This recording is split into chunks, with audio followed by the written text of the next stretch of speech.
Renungan pada hari ini diambil dari kitab Samuel.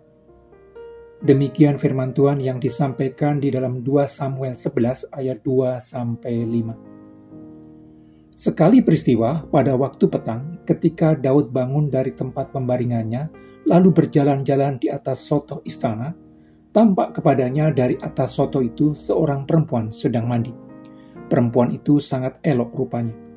Lalu Daud menyuruh orang bertanya tentang perempuan itu, dan orang berkata, "Itu adalah Batseba binti Eliam, istri Uria, orang Het itu." Sesudah itu Daud menyuruh orang mengambil dia. Perempuan itu datang kepadanya, lalu Daud tidur dengan dia. Perempuan itu baru selesai membersihkan diri dari kenajisannya. Kemudian pulanglah perempuan itu ke rumahnya. Lalu mengandunglah perempuan itu dan disuruhnya orang memberitahukan kepada Daud demikian, "Aku mengandung."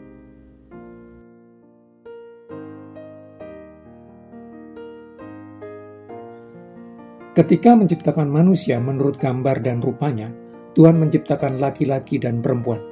Sejak awal mula, Tuhan telah menciptakan manusia dengan jenis kelamin yang berbeda. Dan Tuhan melihat manusia ciptaannya dengan jenis kelamin yang berbeda itu sungguh amat baik. Dengan jenis kelamin yang berbeda yang dipandang baik oleh Tuhan menunjukkan bahwa seksualitas merupakan bagian normal dari manusia.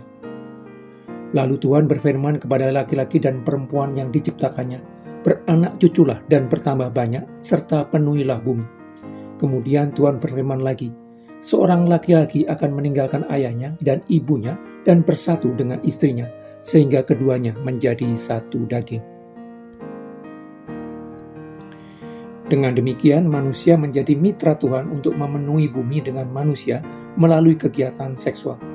Tetapi berbeda dengan binatang, Tuhan memberikan batasan kepada manusia yang akan menjadi mitranya dalam prokreasi tersebut di dalam wilayah pernikahan. Di dalam pernikahan pun Tuhan memberikan batasan seorang laki-laki hanya untuk seorang istri, monogami. Karena hati dan tubuh seorang pria hanya untuk istrinya, dan hati dan tubuh seorang wanita hanya untuk suaminya. Selain berfungsi sebagai media untuk menjamin keberlangsungan eksistensi manusia supaya bisa terus berkembang dan berlanjut, seksualitas memang memberikan kenikmatan kepada pelakunya, bahkan merupakan kenikmatan jasmania tertinggi yang bisa didapatkan manusia. Tetapi kenikmatan dari seksualitas itu pun harus dilakukan di dalam koridor pernikahan sebagai ekspresi cinta seorang laki-laki kepada istrinya dan sebaliknya. Dengan demikian, seksualitas itu penting bagi manusia. Tetapi itu bukan satu-satunya yang penting, dan bukan yang terpenting. Seksualitas bukan segala-galanya, hanya salah satu aspek kehidupan yang penting. Tetapi ketika seksualitas ditempatkan orang sebagai hal terpenting di dalam hidup orang, akan segera mencari dan mengejar seksualitas dengan siapa saja, di mana saja. Ketika seksualitas ditempatkan sebagai hal terpenting, orang bisa mencari di luar lembaga pernikahan dan dengan siapa saja yang bukan pasangan resminya, hanya menghasilkan nafsu birahi. Nafsu birahi adalah hasrat yang kuat terhadap seks. Meskipun merupakan proses biologis alami manusia, nafsu birahi berbeda dari cinta yang mencakup kasih sayang dan welas asih yang lebih mendalam. Orang yang dikuasai nafsu birahi akan memperlakukan orang lain sebagai objek pemuas hasrat seksual dan bukan sebagai manusia seksual yang utuh dan otonom. Karena orang lain menjadi objek seks, maka nafsu birahi juga bersifat impersonal. Bersamaan dengan pengobjekan manusia, nafsu birahi juga menyimpan masalah kuasa. Nafsu birahi yang menguasai seseorang dengan mendorongnya menguasai orang lain yang harus ditundukkan. Fokus dari nafsu birahi yang salah adalah terjadinya pemuasan diri sendiri. Sebagaimana cinta berlebihan kepada hal-hal duniawi, nafsu birahi bersifat progresif adiktif. Jika tidak diatasi, keinginan untuk memuaskan diri sendiri akan semakin meningkat melalui aktivitas seksual. Nafsu birahi menimbulkan rasa haus yang celakanya dianggap dapat diatasi dengan cara minum air laut. Ketika dipenuhi, nafsu birahinya malah membuat orang semakin haus dan ingin dipenuhi lagi keinginannya. Akibatnya, nafsu birahi orang akan terus bertumbuh kembang semakin besar dan tak terkendali. Dorongan untuk memenuhi nafsu birahi yang semakin besar akan mendorong pelakunya melakukan seks dengan siapa saja dan di mana saja. Ketika hubungan seks dilakukan dengan siapa saja, orang menilai terlalu rendah dirinya. Tanpa sadar orang menempatkan dirinya sejajar dengan binatang. Seekor ayam jantan bisa berhubungan seks dengan ayam betina yang berbeda setiap hari tanpa merasa bersalah. Seekor kambing juga bisa berhubungan seks dengan kambing betina yang berbeda setiap hari tanpa dikejar perasaan berdosa. Binatang jantan hanya dituntun birahinya kepada binatang betina lainnya tanpa merasa perlu terhadap lembaga pernikahan. Itu sebabnya nafsu birahi disebut sebagai dosa hewani. Nafsu birahi yang poros utamanya adalah seks, justru bersifat aseksual atau malah antiseksual karena malah menolak berpartisipasi dalam penciptaan manusia yang dilakukan Tuhan. Yang tersisa hanyalah daging tanpa roh, wadah tanpa isi.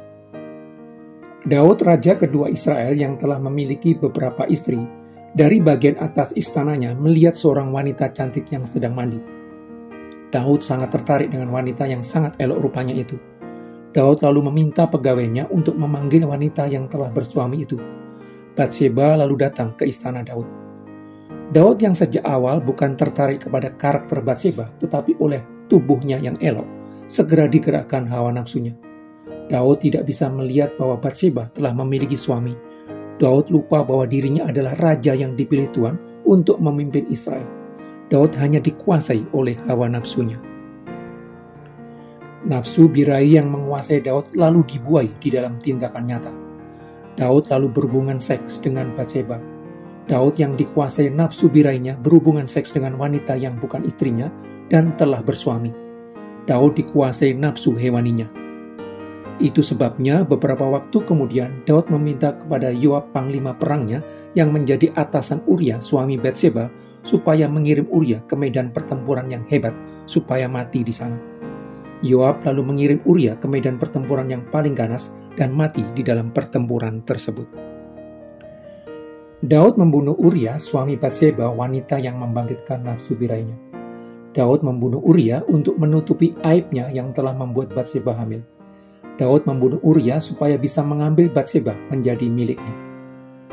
Nafsu birahi yang menguasai banyak orang, mendorong orang berhubungan seks dengan siapa saja dan bersedia melakukan kejahatan untuk mendapatkannya, menyebabkan kerusakan masyarakat dan peradaban manusia dengan prostitusi, pemerkosaan, aborsi, anak yang tidak dikehendaki, hingga penyakit kelamin. Melihat begitu mengerikannya tindakan orang yang dikuasai nafsu birahi, hasrat yang kuat terhadap seks dan dampak lanjutannya, melatih dan membiasakan diri untuk tidak distimulir oleh segala sesuatu yang bisa memicu nafsu birahi harus dilakukan. Karena seluruh tindakan manusia dimulai dari keinginan, termasuk nafsu birahi. Karena itu, Yesus Kristus pribadi kedua dari Allah Tritunggal yang menciptakan manusia mengatakan, setiap orang yang memandang perempuan serta menginginkannya sudah berzina dengan dia di dalam hatinya. Memadamkan nafsu birahi ketika masih berupa keinginan jauh lebih mudah dibandingkan ketika telah dibuai di dalam tindakan. Karena itu, bunuhlah ular selagi masih berupa telur, padamkan api begitu mulai menyala, tambal perahu yang bocor sebelum membesar, bunuhlah keinginan yang kotor sebelum berbuah menjadi tindakan.